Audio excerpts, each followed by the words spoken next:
万万没有想到，原来生姜用陈醋泡一泡，没想到作用这么厉害。农村老一辈人的土方法，不得不让人佩服。做法简单，省钱又实用。但是呢，有很多人还并不知道生姜的这个吃法。那么快跟着视频来看一看吧。大家好，我是鹏鹏。恩姜，它是我们生活中非常常见的一种调味品，同时它也是药食疗用的食材。它其实营养价值也非常的高，它含有挥发油、姜阿素以及谷氨酸等氨基酸等成分。常见的吃法用作烹饪、菜品、泡茶等等。同时也有许多朋友喜欢用它来煮姜汤。而今天为大家分享的是生姜的不同吃法。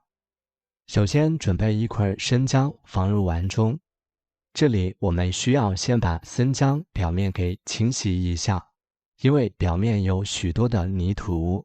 当然清洗的时候咱们可以用牙刷来刷，这样才能把生姜表面刷得干干净净。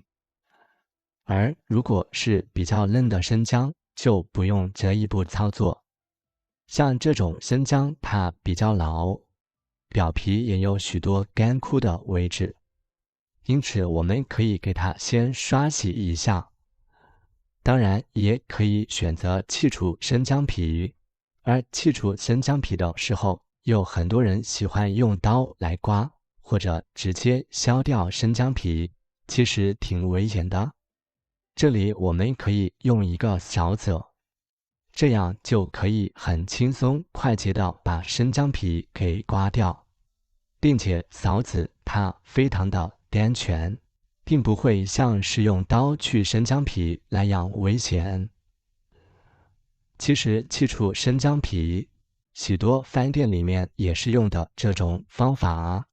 用这种方法来去生姜皮，又快又干净，并且还相当的安全。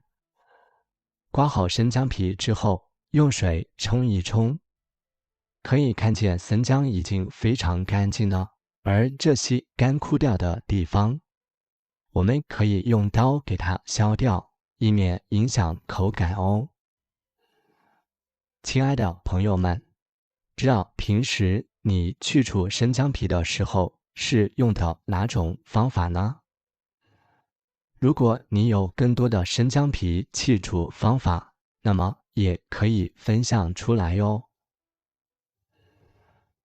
把生姜皮处理干净之后，咱们再用水冲一冲，这样就得到了一块非常干净的生姜。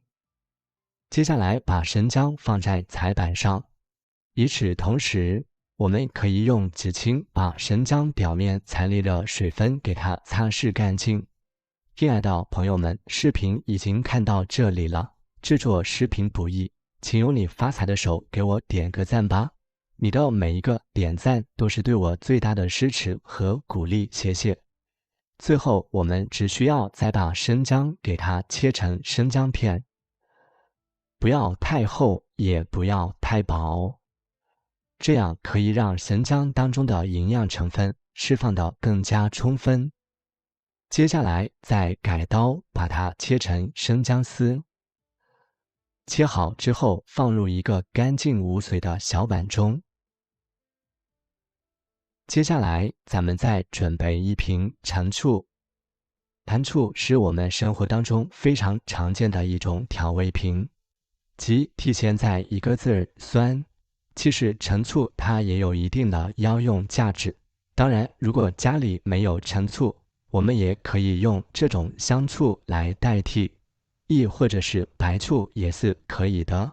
当然个人建议用陈醋会比较好。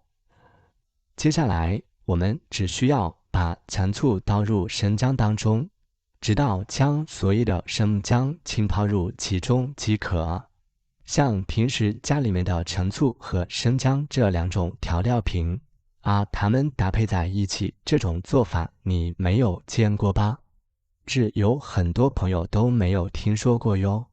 接下来我们用保鲜膜给它包裹起来，让生姜和陈醋处于一个密封状态下浸泡，这样可以防止生姜和陈醋当中的成分流失掉，并且这样泡出来效果会更好哦。泡的时间也不需要太久，2到3天即可。浸泡时间到了之后，咱们端出来，把保鲜膜打开，不要扔掉哦，因为用完之后，我们也再一次将它包裹起来。那时候你会闻到浓浓的陈醋和生姜味道，但这样做出来的陈醋泡生姜就做好了。可以看见生姜当中已经吸收到了足够的陈醋汁，而这样泡出来的生姜，我们要怎样吃呢？其实非常的简单，无论是吃面条、吃包子、馒头之类的，都可以加上这样1筷子来吃。当然，如果觉得生姜味过于辛辣，我们也可以用另一种方法，同样只需要加醋1筷子生姜，然后准备一个喝水的杯子，然后把生姜放入杯中，盛出1勺泡过的陈醋汁。接下来我们可以加入1勺白糖在里面，然后用温开水来冲泡。加入白糖可以中和掉生姜的辛辣味以及陈醋的酸味，泡上满满的1杯即可。然后用砂子搅一搅，让白砂糖全部融合在水中即可。搅拌好之后，咱们就可以喝啦。这样1杯简单的陈醋生姜茶就制作好啦。不要看食材和做法都非常的简单，作用却非常的不简单。每天喝上1杯这样的陈醋生姜茶，坚持这样喝上一段时间，你会有大大的惊喜和发现哦。你不要问我这是为什么，因为这是老一辈们留下来的土方法，里面所包含了他们的智慧和结晶。相信视频看到这里，有很多人已经知道了陈醋生姜茶它的作用了。那么你可以在下方评论区分享出来。当然，如果你还并不知道它的作用，也可以在网上仔细搜一搜。你也可以把这个方法分享给身边的亲人朋友们。好了，今天的视频我们就分享到这里了。点关注不迷路，我是鹏鹏，咱们下个视频不见不散，拜拜。